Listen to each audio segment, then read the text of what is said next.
Hi guys, तपाईहरुको माझमा एउटा जीव आज मैले फेला पारेको छु र लिएर आएको छु भिडियो मार्फत।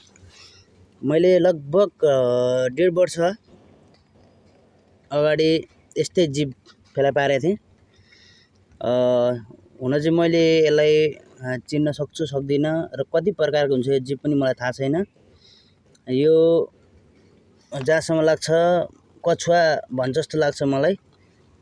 यहाँ चाहिँ यहाँ बसिरहेको रहेछ म घुम्ने क्रममा, अनि यो यस्तो छ, पुरै यहाँ बन्द गरेको छ। यहाँ हल्का हल्का चाहिँ यतापट्टि चाहिँ भाग देखेछ र यहाँ यसरी नै चढ्दै रहेछ पानी परेको कारणले।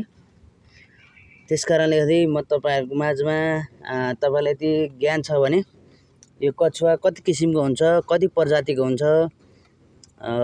पक्कै पनि तपाईले मलाई कमेन्ट गरेर जानकारी गराउन सक्नुहुन्छ र मेरो फेसबुक पेजमा सबैले फलो पनि गर्न सक्नुहुन्छ। म यस्तै नयाँ नयाँ भिडियोहरु लिएर आउँदै गर्छु। पक्कै पनि भिडियो हेरेर साथ दिनु होला र यो भिडियोलाई शेयर, लाइक, कमेन्ट गरिदिनु होला। हस्त, धन्यवाद।